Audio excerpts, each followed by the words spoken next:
చలో Secunderabad parade ground మే 10 5 నెల 2026 శ్రీ ప్రధానమంత్రి నరేంద్ర మోడీ గారి సభను విజయవంతం చేయాలని రాష్ట్ర పార్టీ పిలుపు మేరకు మెదక్ పార్లమెంట్ సభ్యులు రఘునందన్ రావు ఆదేశాల మేరకు గజ్వేల్ బీజేపీ మండల పార్టీ అధ్యక్షులు పంజాల అశోక్ గౌడ్ ఆధ్వర్యంలో వాల్ రైటింగ్ కార్యక్రమం నిర్వహించారు। ఈ కార్యక్రమంలో దాతర్పల్లి సర్పంచ్ దివ్యరాజు, ఉప సర్పంచ్ నాగమణి అరవింద్, మండల ప్రధాన కార్యదర్శి ఇప్పస్వామి, మండల నాయకులు గణేష్, నరేష్, సింహారెడ్డి, కనకరాజ్, మల్లేశం, రాజు, మహేందర్ తదితరులు పాల్గొన్నారు।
मोदी गारी भारी बहिरंग सभा अन रहा ना माननीय श्री नरेंद्र मोदी गारी भारी बनतो।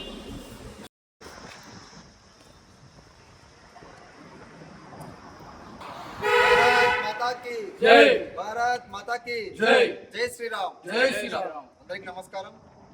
మే 10 తేదీన మన ప్రియతమ నాయకులు విశ్వగురు శ్రీ ప్రధానమంత్రి నరేంద్ర మోడీ గారు సికింద్రాబాద్ ప్యారేడ్ గ్రౌండ్కి ఇచ్చేస్తున్నారు కావున గజ్వేల్ మండల శాఖ ఆధ్వర్యంలో పెద్ద ఎత్తున నాయకులు, కార్యకర్తలు తరలి వెళ్ళాలని చెప్పేసి ఈ సందర్భంగా మీ అందరికీ విన్నవిస్తున్నాను। ప్రపంచంలో మన భారతదేశాన్ని ఔన్నత్యాన్ని చాటినటువంటి శ్రీ నరేంద్ర మోడీ గారి సభను విజయవంతం చేయవలసిందిగా, అదేవిధంగా తెలంగాణలో పలు కార్యక్రమాలకు, పలు అభివృద్ధి కార్యక్రమాలకు శంకుస్థాపన చేసేందుకు వీచేసినటువంటి ప్రధానమంత్రి శ్రీ నరేంద్ర మోడీ సభను మనందరం కలిసి చిన్నలు, పెద్దలు, శ్రీ నరేంద్ర మోడీ అభిమానులు, శ్రీరామ్ భక్తులు అందరూ వీచేసి సభను విజయవంతం చేయవలసిందిగా గజ్వేల్ మండల శాఖ తరఫున మీ అందరికీ విజ్ఞప్తి చేస్తున్నాం। జై హింద్, భారత్ మాతాకి జై।